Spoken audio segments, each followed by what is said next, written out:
Hello tout le monde, c'est Carla, je vous retrouve dans cette vidéo pour vous parler des qualités pour un étudiant en droit. Donc j'ai fait mes 5 années et j'ai eu mon master de droit notarial. Donc avec ces 5 années, j'ai pu voir un petit peu les qualités qui sont nécessaires selon moi pour quand on veut être un étudiant en droit. Donc quelle que soit la filière, ne vous inquiétez pas, il n'y a pas du tout de rapport avec ça, c'est vraiment des qualités, des choses que vous pourrez même développer. Donc le premier point que je pourrais vous conseiller, c'est l'organisation. Pour moi, c'est quelque chose vraiment de nécessaire quand on est un étudiant en droit. Il est vraiment important de s'organiser. Donc je ne vais pas vous l'apprendre, vous savez, en droit, il y a vraiment une grosse charge de travail. Et pour s'en sortir, il va falloir travailler de manière organisée. Donc travailler de manière organisée, que ce soit pour ses cours, dans le travail, ou que ce soit aussi dans l'apprentissage. Donc pour s'organiser dans vos cours, je vous renvoie à une vidéo que j'ai fait sur le matériel que je conseille à avoir en fac de droit. Donc c'est du matériel, il n'y a pas de matériel vraiment spécifique, mais ce sont des choses qui permettent de s'organiser. Donc je vous renvoie à cette vidéo. Et après, donc il y a l'organisation aussi dans votre apprentissage. Par exemple, vous pouvez vous organiser en ayant un planning pour voir un petit peu comment est-ce que vous allez répartir votre charge de travail.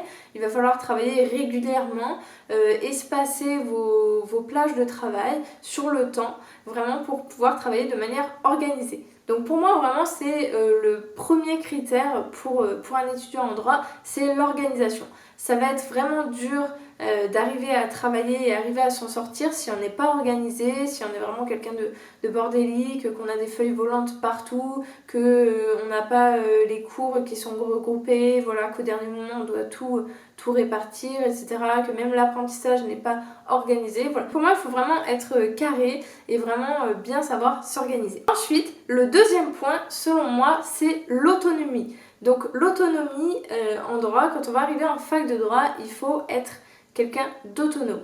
Il ne faut pas penser qu'on va tout vous servir sur un plateau. Donc il faut être autonome vraiment dans plein de choses.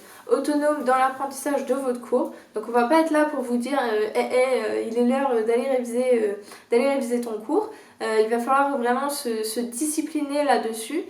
Chacun est maître de son apprentissage et après au niveau des partiels, c'est là qu'on va voir la différence avec les notes. Il faut vraiment se booster soi-même pour apprendre son cours. Après, il faut aussi être autonome pour les TD. Donc pour les TD, eh bien, quand on fait ces TD, il va y avoir beaucoup de recherche personnelle, il faut passer beaucoup d'heures dessus. Il n'y a personne qui va être là vraiment pour vous expliquer. Il faut savoir que quand vous avez vos TD, vous avez votre chargé de TD après qui va vous donner la correction, mais parfois la correction ne sera pas vraiment complète. Ce sera le plan avec quelques informations dedans. Parfois même les méthodologies ne vous seront pas vraiment bien expliquées. Donc il faut savoir être autonome, il faut savoir aller chercher soi-même, voir comment est-ce qu'on peut faire pour vraiment bien comprendre, etc. Voilà, il faut être autonome en droit et pas penser comme au lycée, voilà, qu'on va tout vous donner, que le cours qu'on va vous donner sera vraiment carré, tout est ok. Le troisième point, selon moi, c'est la curiosité. Pour être étudiant en droit, il faut être quelqu'un de curieux. Il faut aimer chercher par soi-même, il faut aimer se renseigner, il faut regarder voilà, si ce qu'on voit c'est bien à jour, s'informer des réformes, voilà, il faut pas se reposer vraiment forcément sur ce qu'on vous dit en cours. Donc vous pouvez, tout à fait, vos cours sont très bien en fac de droit, mais par exemple pour les grosses matières, moi j'aimais bien pouvoir les compléter avec d'autres choses, ou même lorsque je faisais mes TD, lire de la doctrine, c'est quelque chose qui aide beaucoup. Donc il faut être curieux, il faut aimer aller chercher. Donc déjà pour ça, il faut apprendre déjà à chercher. Donc apprendre son cours, c'est pas apprendre son cours comme ça, le retenir, c'est vraiment le comprendre, c'est s'imprégner du cours.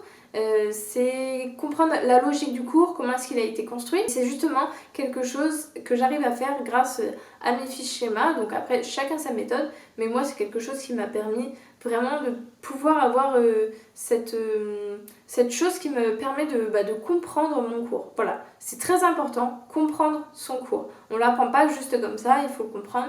Et c'est forcément utile parce que les années en droit, vous en aurez beaucoup, première année, deuxième, troisième, 4e, 5e, et donc à chaque fois vous allez parfois revoir un petit peu les mêmes choses, et quand vous avez compris les premières fois, ce sera beaucoup plus facile par la suite. Ensuite, par rapport à la curiosité, je vous conseille aussi d'aller regarder ce qu'on vous conseille. Par exemple, si on vous conseille certains livres, n'hésitez pas à aller jeter un coup d'œil, ça peut être très intéressant, mais justement pour compléter son cours par exemple, ou même parfois pas compléter, mais pour aider à comprendre une partie du cours qui peut-être ne pourrait pas être claire, la partie que l'enseignant vous a donnée, peut-être que c'est pas très clair selon vous et que vous allez trouver une meilleure explication dans un livre. Après, par exemple, ça peut être des films aussi, ça c'est très intéressant. Moi je me rappelle, c'était en 2e année je crois, 2e, il y a un enseignant qui nous a proposé de regarder le film 12 hommes en colère. C'est un film qui date de 1957, donc c'est un vieux film, vraiment il est en noir et blanc.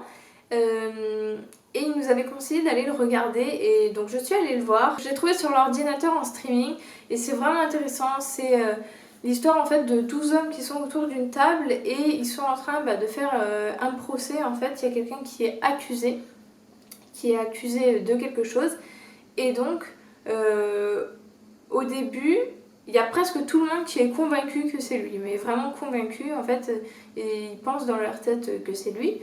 Et il y en a un qui est contre. Et donc petit à petit, il va expliquer, en fait, il va essayer d'apporter des preuves, et il y a des personnes qui vont se joindre à son avis pour qu'au final, ils en déduisent tous que la personne mise en cause, eh bien, ce n'est pas elle qui a commis le crime. Voilà, donc c'était quelque chose de très intéressant en fait, parce que ça permettait en fait de mettre un petit peu en pratique ce qu'on pouvait voir en cours. En tout cas, moi j'ai vraiment bien aimé le regarder, donc n'hésitez pas à regarder. Ça s'appelle 12 hommes en colère. Donc ensuite, aussi dans la curiosité, c'est essayer de concilier cours et pratique. Donc ça peut être en regardant des reportages, en regardant l'actualité. Dans l'actualité, il y a vraiment beaucoup de choses qui sont relatives au droit, vous vous en rendrez compte, en regardant des films, en faisant des stages aussi. Donc c'est vraiment tout cet ensemble de choses qui permet d'avoir une ouverture d'esprit. Donc par rapport au stage, j'ai justement fait une vidéo dédiée spécialement au stage, n'hésitez pas à la voir, c'est vraiment important si vous pouvez vous donner l'occasion de faire des stages, c'est important pour vous, c'est important aussi pour votre dossier, et donc pour vous justement dans cette optique d'ouverture d'esprit.